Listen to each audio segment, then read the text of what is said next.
ओम नमो भगवते वासुदेवाय। प्रिय भक्तजनों, आज सुनेंगे पिठोरी अमावस्या व्रत की कथा। हिंदू धर्म में अमावस्या तिथि का विशेष महत्व है। यह तिथि पितरों को समर्पित होती है।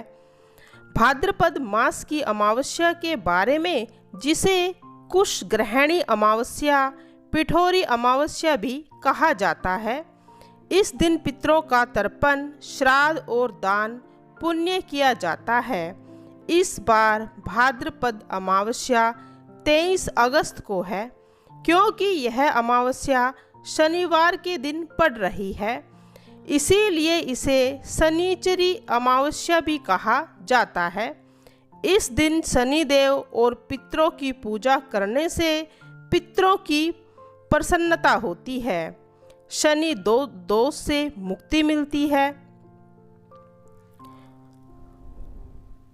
भाद्रपद अमावस्या के दिन धार्मिक कार्यों के लिए कुशा एकत्रित की जाती है, इसीलिए इसे कुश ग्रहणी अमावस्या भी कहा जाता है। भाद्रपद अमावस्या सोमवार के दिन हो तो इसे कुशा का उपयोग 12 साल तक किया जाता है। इस दिन पितृ दोष से छुटकारा पाने के लिए पवित्र नदी में स्नान किया जाता है। साथ ही बहते जल में तिल को प्रवाहित करना शुभ माना जाता है। इस दिन नदी के तट पर पिंडदान करना भी शुभ होता है। साथ ही इसी दिन अपने पितरों के निमित्त ब्राह्मण भोजन कराना चाहिए। अमावस्या के दिन शाम को पीपल के पेड़ के नीचे सरसों के तेल का दीपक अवश्य लगाना चाहिए और पितरों का स्मरण करना चाहिए। पीपल की भी 7 बार परिक्रमा करनी चाहिए। प्रिय भक्तजनों, अब सुनेंगे पिठोरी अमावस्या व्रत की कथा। बहुत समय पहले की बात है। एक परिवार में 7 भाई थे। सभी का विवाह हो चुका था। सबके छोटे छोटे बच्चे थे। परिवार की सलामती के लिए 7 भाइयों की पत्नी पिठोरी अमावस्या का व्रत रखना चाहती थी, लेकिन जब पहले साल बड़े भाई की पत्नी ने व्रत रखा तो उनके बेटे की मृत्यु हो गई।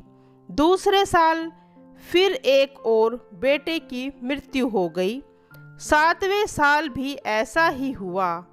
तब बड़े भाई की पत्नी ने इस बार अपने मृत पुत्र का शव कहीं छिपा दिया। गांव की कुल देवी माँ पोलेरम्मा उस समय गांव के लोगों की रक्षा के लिए पहरा दे रही थी। उन्होंने जब इस दुखी माँ को देखा तो वजह जाननी चाहिए।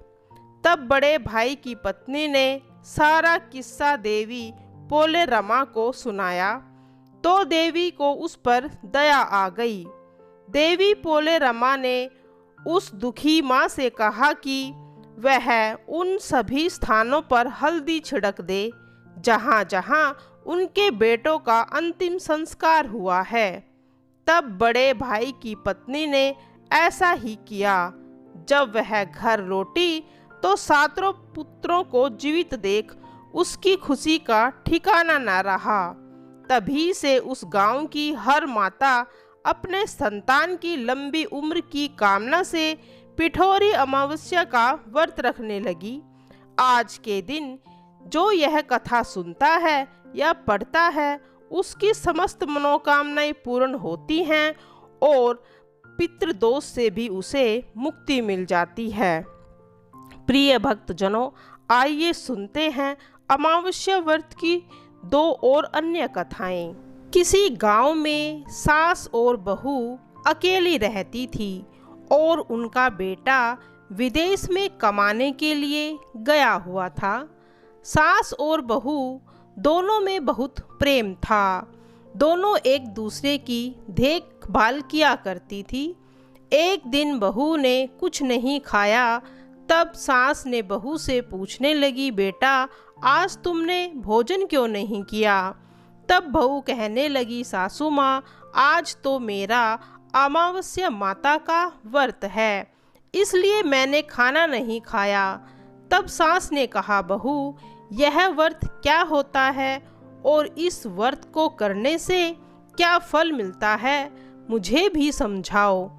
तब बहू कहने लगी, सासू माँ, अमावस माता का व्रत करने से बहुत पुण्य मिलता है, घर में धन अन्न भरा रहता है और सुख शांति बनी रहती है और अटल सुहाग मिलता है तथा पुत्र की प्राप्ति होती है।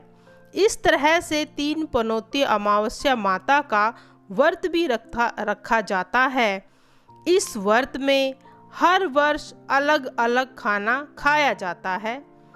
विष्णु भगवान के मंदिर में चढ़ावा चढ़ाया जाता है या फिर किसी ब्राह्मण को दान दक्षिणा दी जाती है। इस व्रत के पहले साल में शक्कर, घी और चावल से बनाया हुआ भोजन किया जाता है। पहले साल व्रत पूर्ण होने के बाद 1.25 किलो चावल, 1 कटोरी घी और 1 कटोरी शक्कर का दान किसी ब्राह्मण देवता को दान में दिया जाता है। दूसरे साल घी और शक्कर से बना खाना खाया जाता है।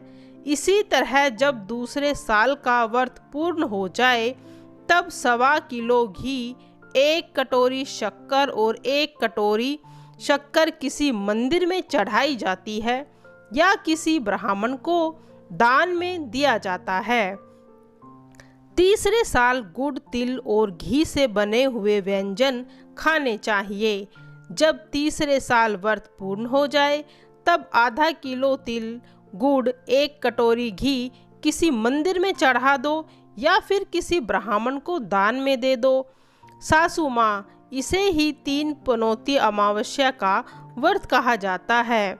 फिर बहू कहने लगी, माँ जी, इस व्रत का संकल्प लेने के बाद इसे पूरा करना जरूरी होता है। अगर पूरा नहीं कर सकते तो घर परिवार में झगड़ा और अशांति हो जाती है।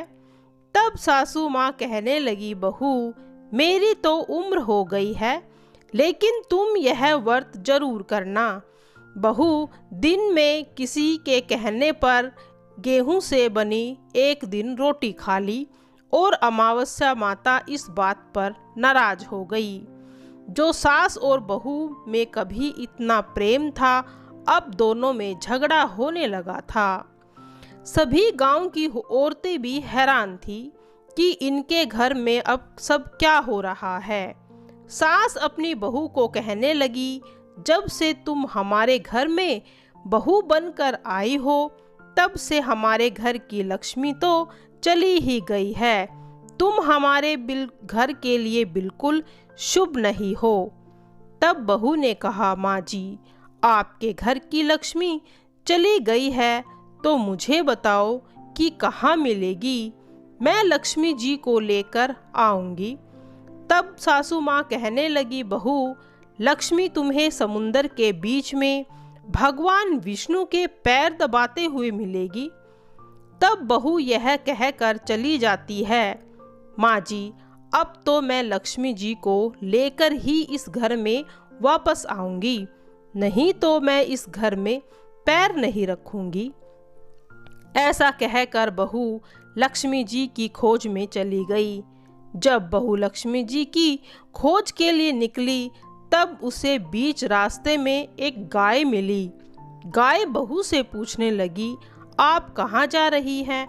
तब बहू कहने लगी, हे गाय माता, मेरी सास कहती है कि मेरे आने से उनके घर में धन और अन्न की कमी हो गई है और उनके घर की लक्ष्मी चली गई है। मैं लक्ष्मी जी को लेने जा रही हूँ। तब गाय माता कहने लगी, हे बेटी, अगर तुम जा रही हो तो भगवान से मेरे बारे में भी पूछ लेना। तब बहू कहने लगी, ठीक है गाय माता, मैं आपके बारे में भी पूछ लूँगी। तब गाय माता कहने लगी, जब मेरा बछड़ा होता है वह तुरंत मर जाता है, जिंदा नहीं रहता। तुम लक्ष्मी जी से पूछ लेना कि आखिरकार मेरे साथ ऐसा क्यों हो रहा है। मैंने ऐसे कौन से कर्म किए हैं जिसकी सजा मुझे मिल रही है। तब बहू कहने लगी, गाय माता, मैं आपके बारे में भी जरूर पूछ लूंगी। ऐसा कहकर बहू आगे बढ़ गई। जब आगे बढ़ी तब रास्ते में उसे एक घोड़ी मिली जिसके गले में घंटी बंधी हुई थी। घोड़ी ने कहा, बेटी, तुम मेरे दुखों का निवारण भी लक्ष्मी जी से पूछ लेना। तब बहू कहने लगी, मैं जरूर पूछ लूंगी। ऐसा कहकर बहू आगे बढ़ गई। आगे जाते ही बहू को एक अंधा और बहरा बुजुर्ग मिला। उसने भी बहू से अपनी समस्या के निवारण के लिए पूछने को कहा। तब बहू उसकी समस्या भी भगवान से पूछने का कहकर आगे बढ़ गई। आगे जाते ही बहू को एक औरत मिली जो कि हाथ और पैर से अपाहिज थी। उसने भी बहू से कहा, बेटी, जब तुम भगवान से मिलो तो उनसे पूछना कि आखिरकार मैं अपाहिज क्यों हुई हूँ, मैंने ऐसे कौन से कर्म किए।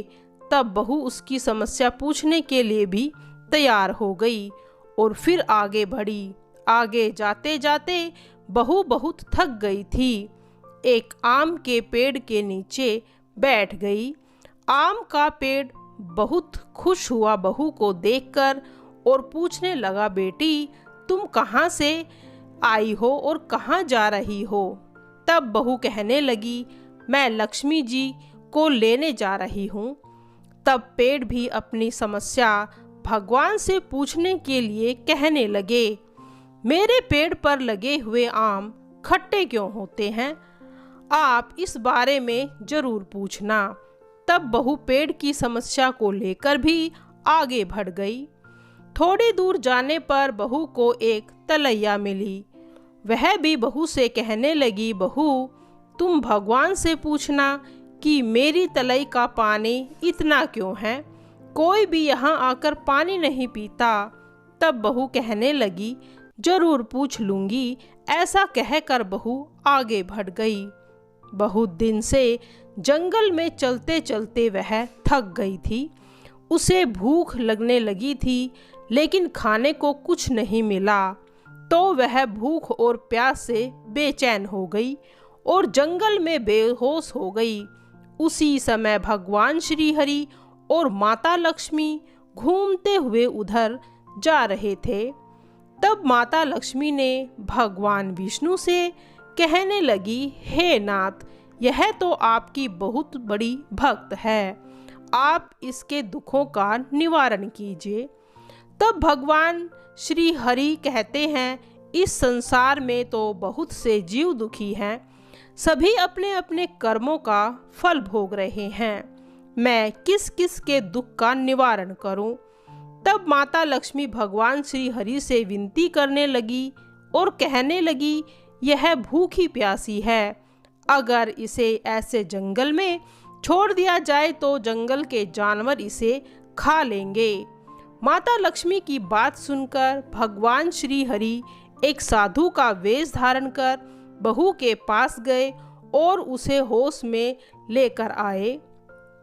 बहू के होश में आते ही साधु वेश में भगवान उससे पूछने लगे, तुम यहाँ क्यों आई हो और कहाँ जा रही हो। तब बहू ने सारी बात बता दी। उसकी बात सुनकर भगवान श्री हरि और माता लक्ष्मी प्रकट हो गए। उनके साथ साथ अमावस्या माता भी प्रकट हो गई। बहू यह सब देखकर उनके चरणों में गिरकर उन्हें प्रणाम करने लगी।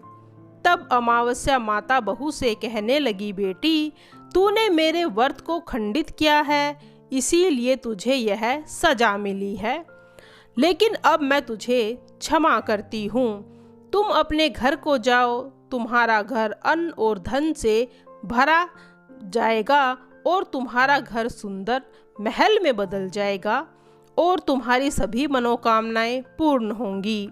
यह सब होने के पश्चात बहू ने रास्ते में जो जो भी मिला था उन सभी के दुखों का निवारण करने के लिए प्रार्थना की। तब भगवान श्री हरि कहने लगे, गाय ने अपना दूध किसी और को नहीं पिलाया, इसी कारण उसके बछड़े जिंदा नहीं रहते। तुम उसका दूध पी लेना, फिर उसके बाद उसके बछड़े जिंदा रहने लगेंगे। और घोड़ी पिछले जन्म में आटा पीसने महिला थी। वह किसी को आटा पीस के नहीं देती थी, इसीलिए उसके गले में चक्की के पाट बंधे हुए हैं। तुम जाकर उन्हें खोल देना, वह बिल्कुल ठीक हो जाएगी। और वह बुजुर्ग कभी भगवान के मंदिर में नहीं गया, ना ही उसने कभी। तुम उसे ले जाकर मंदिर में दर्शन करवा देना, इससे वह ठीक हो जाएगा। अपाहिज महिला ने कभी अपनी जवानी में दान पुण्य नहीं किया, इसीलिए उसे यह सजा मिली है। तुम उससे कोई भी दान करवा देना तो उसकी विकलांगता दूर हो जाएगी। और आम का पेड़, उसने कभी अपने पेड़ के आम किसी बच्चे को नहीं खाने दिए, इसी कारण उसके आम खट्टे हैं। अब तुम उस पेड़ का आम खा लेना, उसके बाद उस पेड़ पर मीठे आम आने लगेंगे। और तलैया का पानी पी लेना। पिछले जन्म में देवरानी जिठानी थी, वह हमेशा आपस में झगड़ा करती रहती थी, इसीलिए उसका पानी मैला है। तुम उसका पानी पी लेना तो वह तलैया शुद्ध हो जाएगी, फिर लोग वहां आकर पानी पीने लगेंगे। इस प्रकार बहू ने भगवान श्री हरि, माता लक्ष्मी और अमावस्या माता को प्रणाम किया, उन्हें धन्यवाद किया और घर आकर लौट आने को तैयार हो गई। रास्ते में उसे जो जो भी मिला, उनकी सभी समस्याएं भगवान के कहे अनुसार वह दूर करती चली गई। सभी ने उसे भर भर कर आशीर्वाद दिया। घर पहुंचते ही उसका टूटा फूटा घर एक सुंदर महल में बदल गया। उसके घर में अन्न और धन के भंडार भर गए। अब बहू ने सासू माँ से कहा, सासू माँ, आपने तो सच ही कहा था कि मैं आपके लिए शुभ नहीं हूँ। मेरे जाने से ही आपके घर में लक्ष्मी आई है। अब आप यहाँ रहे, मैं मरने जा रही हूँ। तब सास ने कहा, बेटी, यह सब तुम्हारे अमावस्या माता के व्रत का फल ही है। तुम यहीं पर रहो, अब तुम यहाँ से कहीं नहीं जाओगी। इस प्रकार सास और बहू खुशी खुशी रहने लगे। और फिर एक दिन सास का बेटा विदेश से वापस लौट आया। घर में जब उसने खूब धन दौलत और धन के भंडार देखे, तब अपनी माँ से सारी बातें अपने बेटे को बता दी। इस प्रकार वह लोग खुशी खुशी से रहने लगे। हे मावस माता, तेरी सदा ही जय हो। प्रिय भक्तजनों, अमावस्या के दिन क्या क्या करना चाहिए, इस विषय में भी जानेंगे। अमावस्या तिथि पर महालक्ष्मी और विष्णु जी की पूजा सूर्य अस्त के बाद करेंगे तो बहुत शुभ रहेगा। ओम नमो भगवते वासुदेव का मंत्रों का जाप करना चाहिए। देवी लक्ष्मी के मंत्र ओम महालक्ष्मी नमः का भी जाप करें। दिन रात में श्री सूक्त का पाठ करने पर माँ लक्ष्मी घर में ठहर जाती है। वंश वृद्धि और परिवार की खुशहाली के लिए आषाढ़ अमावस्या के दिन पितरों के लिए विशेष धूप ध्यान रखना चाहिए। ये कार्य दोपहर करीब 12 बजे करें। गाय के गोबर से बने हुए कंडे को जलाएं। जब अंगारों से धुआं निकलना बंद हो जाए तो पितरों का ध्यान करते हुए अंगारों पर घी अर्पित करें। फिर थोड़ा सा भोजन गाय, कुत्ते, कौवे और चींटियों के लिए अलग से निकाल दें और फिर ब्राह्मण को दान दें। बुरी शक्तियों की मुक्ति से राहत पाने के लिए आषाढ़ अमावस्या की शाम को घर के मुख्य दरवाजे पर सरसों के तेल का दीपक जलाना चाहिए। इससे नकारात्मक ऊर्जा घर में प्रवेश नहीं कर पाती और सकारात्मक ऊर्जा का आगमन होता है। आषाढ़ अमावस्या की कथा को सुनने से मनुष्य के सभी पाप और संकट दूर हो जाते हैं।